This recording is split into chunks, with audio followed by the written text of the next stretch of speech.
Sudah berabad-abad, manusia bertanya-tanya tentang tempatnya di alam semesta yang luas ini. Kita sudah lama menganggap ilmu pengetahuan dan spiritualitas sebagai dua jalan yang berbeda. Yang satu mengandalkan bukti nyata dan pikiran yang masuk akal, yang lainnya menjelajahi pengalaman batin dan kebijaksanaan dari hati. Tapi, kedua jalan ini sebenarnya tidak bertentangan. Malah keduanya mulai bertemu dengan cara-cara yang luar biasa. Baik ilmu pengetahuan maupun spiritualitas, keduanya sama-sama mencari pemahaman tentang kenyataan. Keduanya ingin mengungkap rahasia terdalam kehidupan, dari bagian terkecil sampai susunan alam semesta yang paling besar. Pengetahuan kuno seringkali sudah punya bibit-bibit dari apa yang sekarang dibuktikan ilmu modern. Ini menunjukkan ada kebenaran abadi yang menunggu kita temukan. Fisika kuantum, yang lahir di awal abad ke-20, telah mengubah cara kita memahami dunia materi. Fisika kuantum menggambarkan kenyataan yang jauh lebih aneh dan menakjubkan daripada yang kita rasakan sehari-hari.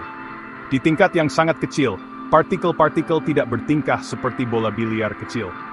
Sebaliknya, mereka ada dalam keadaan bisa berada di banyak tempat sekaligus. Tindakan mengamati sebuah sistem kuantum saja bisa mengubah hasilnya. Penemuan penting ini menantang anggapan lama kita tentang kenyataan yang pasti dan tidak berubah. Ini membuka kemungkinan bahwa kesadaran kita sendiri mungkin punya peran penting di alam semesta, menunjukkan adanya hubungan mendalam yang sudah lama dibicarakan dalam ajaran spiritual. Satu konsep penting yang menghubungkan ilmu pengetahuan dan spiritualitas adalah energi. Fisika modern bilang kalau materi itu adalah bentuk energi yang padat, seperti yang dijelaskan rumus terkenal Einstein, E sama dengan mc². Semua yang ada di alam semesta, dari bintang yang menyala jutaan tahun cahaya jauhnya sampai pikiran yang terbentuk di kepala kita, adalah wujud dari energi. Ajaran spiritual juga sudah lama membicarakan tentang kekuatan hidup, energi universal yang mengalir melalui segalanya. Energi ini kadang disebut prana, chi, atau roh ilahi, dianggap sebagai sumber yang menghidupkan. Menyadari benang merah ini, bahwa semua adalah energi, membantu kita melihat alam semesta, bukan sebagai kumpulan benda-benda terpisah, tapi sebagai jaring getaran, dan medan yang dinamis dan saling terhubung. Pemahaman yang terus berkembang ini mengajak kita untuk melihat segalanya secara lebih menyeluruh. Ini mengajak kita untuk melihat lebih jauh dari apa yang tampak di permukaan, dan menjelajahi hubungan mendalam yang mengikat kita satu sama lain, dan dengan alam semesta. Ilmu pengetahuan memberi kita alat-alat canggih, seperti matematika dan percobaan, untuk menyelidiki sisi fisik dari keterhubungan ini. Spiritualitas menawarkan praktik seperti meditasi, doa, dan perenungan, yang memungkinkan kita menjelajahi sisi pengalaman pribadi dari kesatuan ini. Kedua pendekatan ini bisa membawa kita pada saat-saat penuh kekaguman dan keheranan, menumbuhkan penghargaan yang lebih dalam terhadap keindahan rumit dan misteri besar alam semesta kita, serta tab kita yang tak terpisahkan di dalamnya. Coba kita ambil contoh surat Al-Fatihah, surat pembuka dalam Al-Quran, sebagai gambaran hubungan ini. Dari sudut pandang spiritual, Al-Fatihah itu jauh lebih dari sekadar kumpulan kata-kata di atas kertas. Surat ini dihormati sebagai doa yang sangat kuat, jalur komunikasi langsung dengan Tuhan, dan sumber berkah spiritual yang luar biasa. Banyak orang yang taat percaya bahwa membacanya membawa energi spiritual yang unik, getaran suci. Konsep ini bukan cuma kiasan. Kita bisa menganggap energi spiritual ini sebagai pola getaran tertentu, frekuensi yang beresonansi dengan tingkat kenyataan yang lebih dalam dan halus. Ide bahwa suara, kata, atau mantra suci punya kekuatan sendiri adalah hal yang umum ditemukan di banyak tradisi spiritual di seluruh dunia. Dalam dunia fisika, kita tahu bahwa segalanya punya frekuensi. Gelombang cahaya punya frekuensi yang menentukan warnanya. Gelombang suara punya frekuensi yang menentukan nadanya. Bahkan materi, di tingkat kuantum, menunjukkan sifat seperti gelombang dan bisa dijelaskan dengan frekuensi dan getaran. Jika surat Al-Fatihah dibaca dengan niat yang tulus, fokus dan sepenuh hati, ini bisa dipahami sebagai tindakan menghasilkan medan energi tertentu. Medan energi ini, yang tercipta dari kesadaran yang terpusat dan getaran suara, kemudian bisa memengaruhi orang yang membacanya, dan mungkin juga lingkungan sekitarnya. Ini seperti menyetel alat musik agar bergetar selaras dengan nada tertentu. atau radio untuk menangkap siaran tertentu. Kita sedang menyelaraskan diri kita dengan frekuensi ilahi. Ayat-ayat Al-Fatihah berbicara tentang tema-tema universal seperti memuji Tuhan, mengakui kekuasaan Tuhan atas segalanya, mencari petunjuk ke jalan yang lurus dan mengakui rahmat serta kasih sayang Tuhan. Konsep-konsep mendalam ini, ketika direnungkan dan diucapkan, punya bobot energi yang besar. Ketika kata-kata ini diucapkan dengan kesadaran penuh, mereka bukan lagi sekadar ide-ide filosofis yang abstrak. Mereka menjadi alat yang ampuh untuk memusatkan kesadaran manusia. Kesadaran yang terpusat ini mirip seperti peran pengamat dalam eksperimen kuantum yang memengaruhi apa yang diamati, mungkin berinteraksi dengan dasar energi dari kenyataan. Maka, tindakan berdoa berubah menjadi partisipasi aktif dalam tarian kosmik energi dan informasi. Karena itu, membaca Al-Fatihah bisa dilihat sebagai tindakan penyelarasan yang mendalam. Ini adalah proses yang disengaja untuk menyelaraskan medan energi pribadi kita dengan sumber kekuatan, kebijaksanaan, dan kasih sayang universal yang luar biasa. Penyelarasan ini bukan hanya pengalaman emosional atau psikologis, ini bisa jadi punya efek energi halus yang menyebar ke seluruh diri kita. Efek-efek ini mungkin beresonansi dengan medan kuantum, dasar fundamental dari energi dan potensi yang meliputi seluruh keberadaan. Dengan cara ini, praktik spiritual kuno menemukan kesamaan yang menarik dengan pemahaman ilmiah modern tentang alam semesta, yang pada dasarnya dibangun di atas getaran, frekuensi, dan medan energi yang saling terhubung, menunjukkan keselarasan yang mendalam.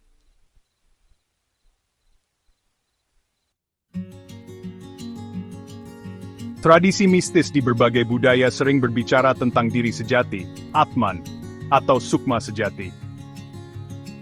Ini biasanya dipahami sebagai bagian dari diri kita yang melampaui tubuh fisik dan kepribadian atau ego kita sehari-hari yang terbentuk oleh lingkungan.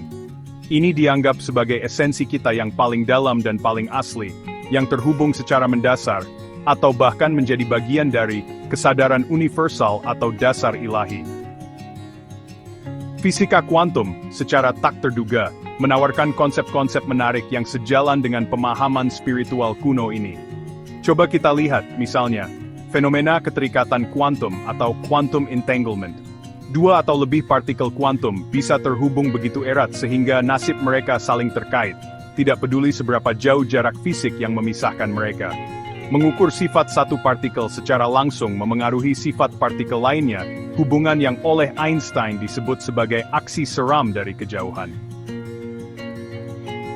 Fitur luar biasa dari mekanika kuantum ini menunjukkan adanya tingkat keterhubungan di alam semesta yang tidak masuk akal menurut pemahaman kita sehari-hari. Bagaimana jika diri sejati atau sukma kita, dengan cara yang sama, terhubung dengan sesuatu yang jauh lebih besar dari kesadaran pribadi kita? Mungkin ia terhubung dengan kesadaran kolektif umat manusia, dengan kesadaran semua makhluk hidup, atau bahkan dengan dasar dari alam semesta itu sendiri. Ide ini sangat cocok dengan konsep mistis tentang kesatuan, gagasan bahwa semua keterpisahan, pada tingkat yang lebih dalam, hanyalah ilusi. Jika partikel super kecil bisa menunjukkan hubungan jarak jauh, ini menimbulkan pertanyaan, apakah kesadaran juga bisa bekerja seperti itu, melampaui batasan otak dan tubuh fisik kita? Perenungan ini membawa kita pada gagasan tentang dimensi kenyataan yang tidak terikat tempat. Dalam pengalaman sehari-hari, kita melihat ruang dan waktu sebagai sesuatu yang lurus dan pasti. Satu kejadian mengikuti kejadian lain secara berurutan, dan benda-benda dipisahkan oleh jarak yang jelas. Namun di tingkat kuantum, dan mungkin dalam keadaan spiritual atau meditasi yang mendalam, kerangka yang kita kenal ini mungkin tidak sepenuhnya berlaku.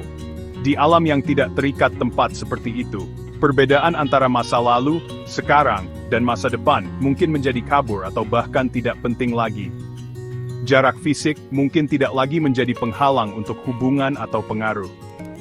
Ini adalah jenis alam di mana sukma atau diri sejati mungkin berada di luar batasan biasa ruang tiga dimensi dan waktu yang lurus. Tulisan-tulisan spiritual dari seluruh dunia penuh dengan cerita orang-orang yang mengalami keadaan kesadaran, di mana mereka merasakan hubungan yang sangat kuat dengan segalanya, hilangnya batasan diri, dan menyatu dengan sesuatu yang lebih besar. Pengalaman-pengalaman yang mengubah ini sering digambarkan sebagai mistis atau melampaui batas, bisa diartikan sebagai sekilas pandang ke dalam dimensi kenyataan yang tidak terikat tempat dan saling terhubung ini. Diri sejati, dalam pandangan ini, tidak terbatas di dalam kepala atau dibatasi oleh tubuh fisik. Sebaliknya, ia mungkin merupakan bagian tak terpisahkan dari jaring keberadaan yang mendasar dan tak terbagi ini. Fisika kuantum, dengan penemuannya yang aneh dan tidak biasa, memberi kita bahasa ilmiah dan kerangka berpikir baru, untuk mulai menjelajahi klaim-klaim spiritual yang mendalam ini, mengisyaratkan kenyataan yang jauh lebih kaya dan lebih misterius daripada yang biasanya kita rasakan.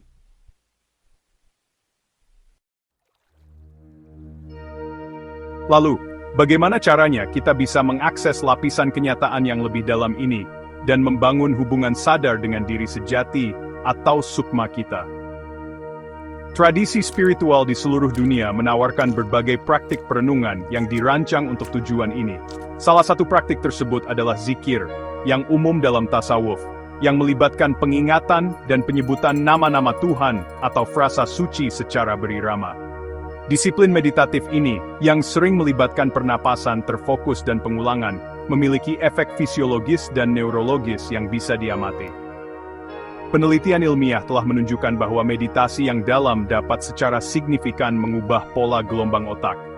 Saat seseorang beralih dari kesadaran bangun biasa, yang ditandai oleh gelombang beta yang lebih cepat, ke kondisi meditasi yang lebih dalam, aktivitas otaknya sering bergeser ke gelombang alfa, theta, dan bahkan delta yang lebih lambat, yang berhubungan dengan relaksasi mendalam, intuisi yang meningkat, wawasan kreatif, dan rasa damai yang mendalam. Kita bisa membuat perumpamaan di sini, dengan perilaku partikel kuantum. Bagian-bagian dasar materi ini tidak seperti benda padat kecil dengan sifat yang pasti. Sebaliknya, mereka ada dalam keadaan bisa jadi, awan kemungkinan, sampai tindakan pengukuran atau pengamatan membuat fungsi gelombang mereka menjadi keadaan tertentu. Demikian pula, entitas spiritual, atau bahkan aspek-aspek yang lebih halus dari kesadaran kita yang lebih dalam dan diri sejati kita, mungkin tidak selalu mudah terlihat dalam keadaan pikiran kita sehari-hari yang sibuk dan fokus keluar. Meditasi, termasuk praktik seperti zikir, berfungsi untuk menenangkan obrolan pikiran yang tak henti-hentinya dan menenangkan gejolak proses berpikir biasa. Ini menciptakan keheningan batin, ruang penerimaan di mana kenyataan-kenyataan yang lebih halus dan sering tak terlihat, ini bisa muncul ke dalam kesadaran kita, seperti mengurangi suara berisik agar bisa mendengar sinyal musik yang samar dan indah. Praktik zikir dan bentuk meditasi lainnya secara konsisten dapat dilihat sebagai metode untuk menyempurnakan kemampuan persepsi batin kita, penerima batin kita.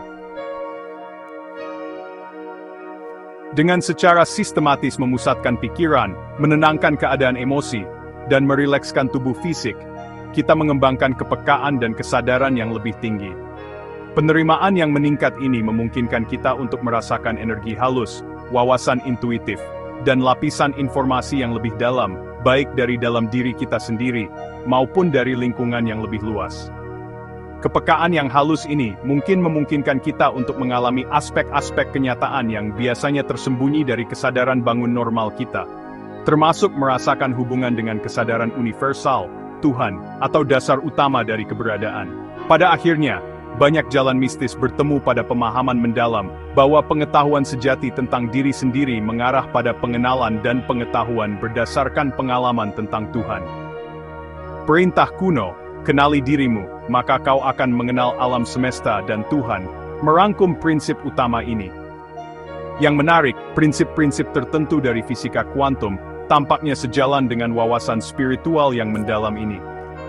Pengamat bukan hanya penonton pasif, tetapi terkait erat dengan sistem yang diamati. Kesadaran tampaknya memainkan peran partisipatif dalam perwujudan kenyataan. Dengan berani dan tekun menjelajahi dunia batin kita, pikiran, emosi, dan sifat dasar kesadaran kita, kita mulai menyentuh sifat dasar keberadaan itu sendiri. Dalam penjelajahan mereka yang paling mendalam, baik ilmu pengetahuan maupun spiritualitas, tampaknya bertemu pada kebenaran besar yang sama. Kita bukanlah makhluk yang terisolasi, tetapi secara intrinsik dan dinamis, merupakan bagian dari kosmos yang luar biasa, saling terhubung, dan terus berkembang.